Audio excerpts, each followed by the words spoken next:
Levi Welton grew up in Berkeley, California. When he got married, he moved to the East Coast, where his wife Javi attends university. A couple of months ago, Levi's parents moved from Berkeley to Sacramento, and Levi and his wife really wanted to show support and help ease the transition. So we figured one Shabbos that my wife can get off early, we could fly out there to visit my parents and see their new home. We flew out there, we saw their new place. I was so happy because it's a beautiful place and they're happy. Shabbos morning, Levi and his father davened at the local Chabad led by Rabbi Mendy Cohen. And after davening, there was a kiddush for a bas mitzvah girl. Levi wanted to go home, but Levi's father insisted that they stay and participate in the simcha. During the kiddush, Levi went over to the father of the bas mitzvah girl, introduced himself, and struck up a conversation with him. And in the course of the conversation, Levi discovered that the father, who had introduced himself as Chaim Valencia, is a convert. And he and his entire family had converted a couple of years earlier. So I said, "Oh, so interesting. How'd you pick your name if you converted? You must have had a story behind that." Mr. Valencia told Levi that when he was on his journey to discovering Judaism, he had heard a class from a rabbi who had made the following statement. When you see a Holocaust survivor and he not believe anymore in Hashem, he is a normal human, you have to respect him, you don't have to criticize, just leave it like that. But if you have the opportunity to see a Holocaust survivor, to believe in Hashem, that person is no more human. It's an angel. Mr. Valencia told Levi that a couple of weeks after he heard that statement from the rabbi, he was in Westchester in Yonkers davening Friday night at a shul in Lincoln Park Jewish Center. We start to dance in Lecha Dodi, so everyone start holding hands.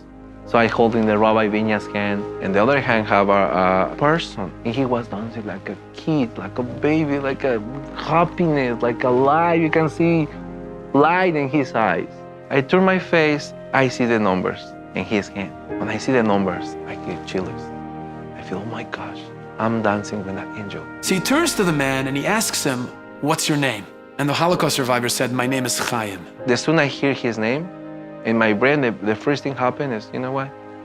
When Hashem helped me and do my conversion, I will pick that name. I want his history, his values, his personality. So I say, is this man who you dance with, is his name Chaim Grossman? So now the father's eyes pop out. How do you know? I say, because I'm the rabbi now of Lincoln Park Jewish Center.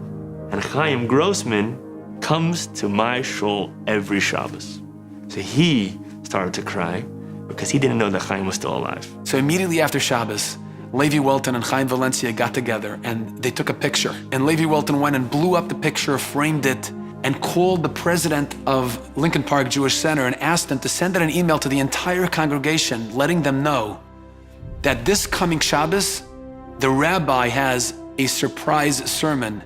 Make sure to be there. The next Shabbos, Rabbi Levi Welton walks into shul. The shul was filled to capacity. Comes time for the sermon, Rabbi Welton walks up to the podium and starts talking about that week's Parsha, Parshas Shemos, the Parsha of names. And he shares with everyone how Am Yisrael, the Jewish people, suffered in Egypt. And despite all of their hardships, all of their suffering, they sacrificed and risked their lives to keep their Jewish identity alive, to hold on to their Jewish names. And then he said, here with us today, we have a man who's been through his own modern-day Egypt, the Holocaust.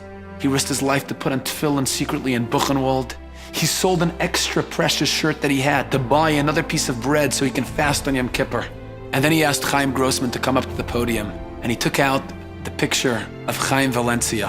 And he turns to Chaim and he says, Chaim, that man is carrying your name today, and he's keeping your legacy alive. Chaim Grossman took the picture. He got up and he gave a bracha to the whole community. The community was applauding. It was so surreal to be in that moment. There wasn't a dry eye in the shul. Everybody was crying because Chaim Grossman never had any children of his own. Chaim is a beautiful name. It's a beautiful name.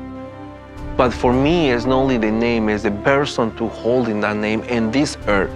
And I have the opportunity to hold in his hand and understand how many tragedies this guy have to do how many bad things he had to see. Now I have the opportunity to keep this legacy in my future generation. All of us have names, and all of our names have meaning.